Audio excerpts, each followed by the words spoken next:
inyo ang Panginoon. At sumayo rin. Ang mabuting balita ng Panginoon ayon kay San Marcos. Papuri sa iyo, Panginoon.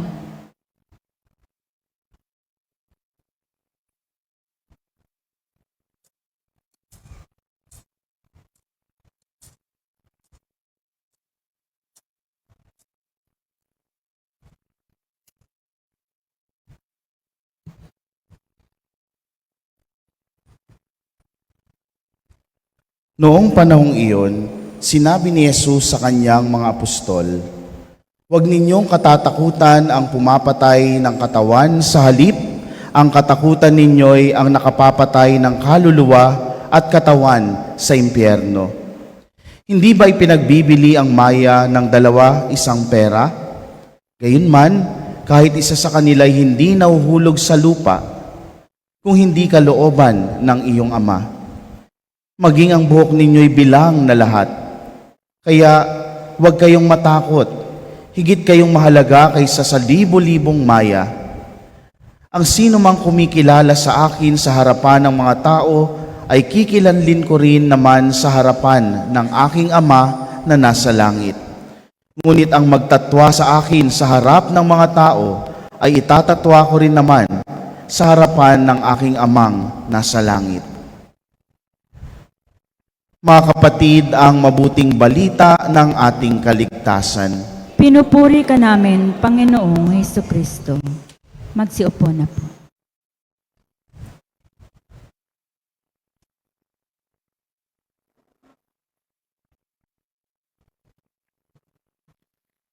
Magandang umaga po sa inyong lahat.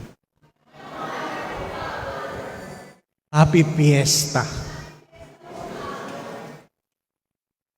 Ang unang pagbasa ay tungkol sa hidwaan na nangyari o mangyayari sa langit, kung saan ang panig ng Diyos ay nakipaghidwaan sa panig ng Diablo. Ngunit ibig ko pong pagtuunan ng pansin ang hidwaan na nangyayari sa mundo.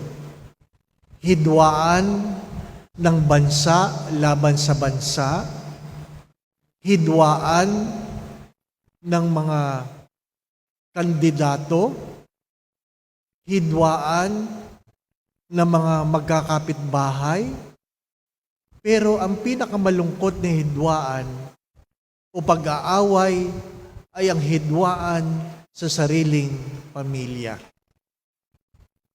May kasabihan tayo, hindi bali nang nagdidildil ng asin bilang ulam, basta tayo magkakasundo, kaysa kumakain ka ng crispy pata na kayo ay magkakaaway.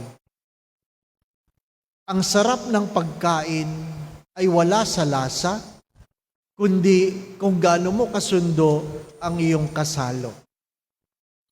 Hidwaan sa sariling pamilya ang nagdudulot ng maraming sama ng loob. Ang malungkot ay nagdudulot hindi lamang ng sama ng loob, kundi ng karamdaman, ng kalooban at pag-iisip. Sabi nila, mabuti pa ang sakit. Nakakabili ka ng gamot sa Mercury. Pero ang sakit ng kalooban, wala kang nabibiling gamot. Ang hidwaan ng pamilya, na kung saan binigo ka ng sarili mong kamag-anak o mga taong iyong inaasahan na ikaw ay mamahalin, lalong-lalo na sa panahon ng pangangailangan.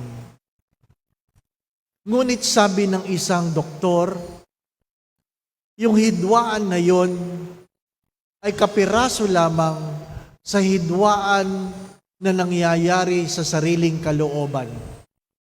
Ang pinakamalaking problema o hidwaan ay ang hidwaan ng isip at puso. Ang hidwaan ng isip at puso. Ang ano yun?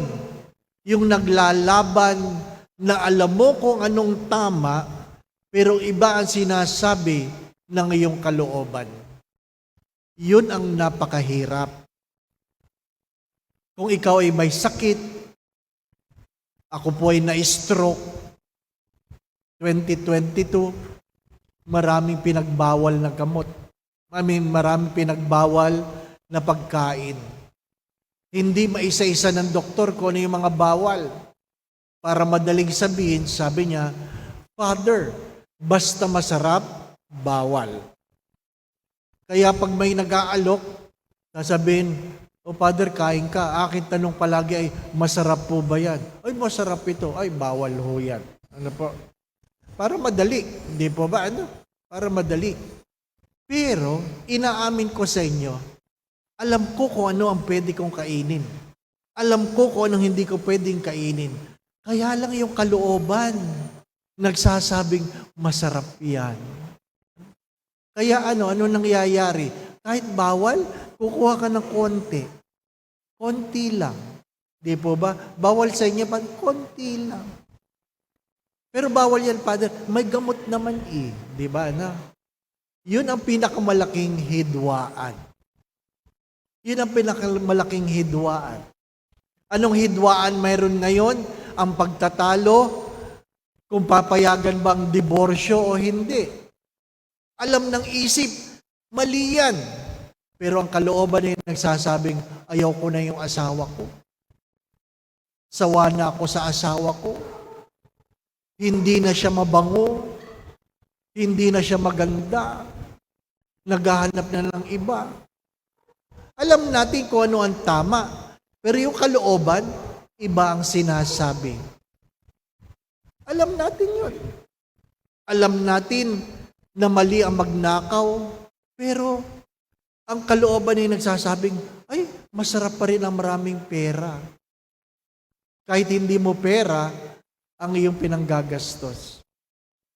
Mga minamahal na mga kapatid, at sabi nga, yung hidwaan sa pamilya, nagdudulot ng karamdaman, ang hidwaan ng puso at isipan, ay higit na nagdudulot ng pagkasira ng ating pagkatao. Kaya anong meron sa Ebanghelyo? Lahat naman tayo mamamatay. Lahat naman tayo mamamatay. Una-una lang yan. Kaya nga, pag mayroon kang kaaway, huwag mo nang sisirain ang iyong kalooban. Huwag ka nang magpapa-apekto. Palagi ko yan sinasabi sa mga tao. Huwag ka nang magpapa-apekto. Magkakaroon ka lang ng sakit. Pag ikaw ay nagpadala sa sinasabi ng ibang tao. Bakit? Kasi gusto na ibang tao, yung gusto nila para sa iyo. Anong halimbawa dyan? Tingnan ninyo ang imahe ng Santo Niño. Ang imahe ng Santo Niño. May kulot, may unat, may kalbo. May bata, may matanda. May Boy Scout, may police, bombero. Magsabi kayo. Mayroong hubad, may damit, mayroong naka-short. Sari-sari na lang. Bakit? Kasi yun ang gusto ng tao para sa Diyos. Hindi natin tinatanong, ano kaya ang gusto ng Diyos para sa tao? Ano kaya ang gusto ng Diyos para sa tao? Ang ating pong patron na pinagdiriwang ay kinitlan ng buhay dahil sa kawalan ng pag-iisip o tamang pag-iisip ng sariling ama. Mayroon siyang pinagdaanan. Lahat tayo ay mayroong pinagdadaanan. Pero huwag tayong makakalimot na palaging isipin kung ano ang tama at mabuti. Mga minamahal na mga kapatid, palagi ko po itong sinasabi, lahat ay may problema. Lahat ay may problema. Kanya-kanyang problema yan. Kaya kung ikaw ay walang problema, ikaw ang problema. Inuulit ko, lahat ay may problema. Kaya kung ikaw ay walang problema, ikaw ang problema. Lahat may pinagdadaanan. Kaya anong kasabihan? Daanan mo lang. Lilipas din yan. Lahat tayo ay mayroong pinagdadaanan na minsan, iniisip natin, ito na ang wakas ng lahat. Hindi. Daanan mo lang. Sabi ko nga sa inyo, pag mayroong galit sa iyo, mayroong nagsumisira sa iyong pagkatao, mayroong nagdudulot ng lungkot, mayroong nagdudulot ng hidwaan sa iyong kalooban at pag-iisip, dala ng kanilang mga sinasabi, hayaan mo na lang. Huwag ka na magpa-apekto. Ano sinasabi ko sa mga taong galit sa akin? Ano sinasabi ko sa mga taong nagsasalita ng masama tungkol sa akin? Tinitingnan ko lang sila. Nginingitian ko sila. At habang mas marami ang kanilang sinasabing masama, lalo kong ginagandahan ang aking ngiti. Kaya pag may kaaway ka, ngitian mo lang. At lalo siyang magagalit, gandahan mo lalo ang ngiti. At pag ayaw niyang tumigil, huminga ka ng malalim, ilabas mo, at sabihin mo ng pabulong, mamamatay ka rin. Lahat matatapos. Huwag kayong magpapalungkot, dala ng kasabihan ng ibang tao. Anong sinasabi sa Ebanghelyo? Darating tayo doon. Huwag niyong unahan. Pero huwag mong kakalimutan, mahalaga ka sa mata ng Diyos. Mahalaga ka sa mata ng Diyos. Ano man ang iyong problema, ano man ang iyong suliranin, ano man ang iyong pinagdadaanan, huwag mong kakalimutan, mahalaga ka sa mata ng Diyos. Noong ako ay bagong pari, batang pari, nagkaroon ako ng depresyon, na kung saan ayaw kong lumabas ng kwarto, ayaw kong kumain, ayaw kong makipag-usap, ayaw ko nang magmisa. Ano nagpanatili sa akin? Ang katotohanan na ano? Na mahal ako ng Diyos at mahal ko ang Diyos. Kung meron pa akong maiiwan na mensahe sa araw na ito, sana huwag niyong kakalimutan. Ano man ang iyong pinagdadaanan, huwag mong kakalimutan na mahal ka ng Diyos at sana mahal mo ang Diyos. Ang ating patrona, si Santa Dimpna, sa gitna ng pagsubok, hindi niya nakalimutan na mahal siya ng Diyos at mahal niya o mahal niya ang Diyos. Sapagkat sa huli, sabi nga ni St. John of the Cross, pagluhod mo sa harapan ng Diyos, pagdating ng takip-silim ng iyong buhay, hindi naman itatanong ng Diyos, magkano ang iyong pera. Hindi itatanong ng Diyos, saan ka nakarating. Hindi itatanong ng Diyos, kung ano ang iyong naabot. Isa lang daw ang tanong ng Diyos, sa gitna ng lahat ng ito, gaano kalaking pag-ibig ang iyong pinagkaloob. Mga minamahal na mga kapatid,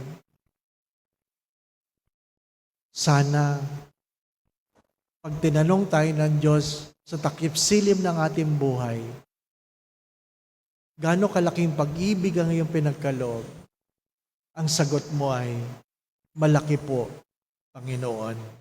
Amen.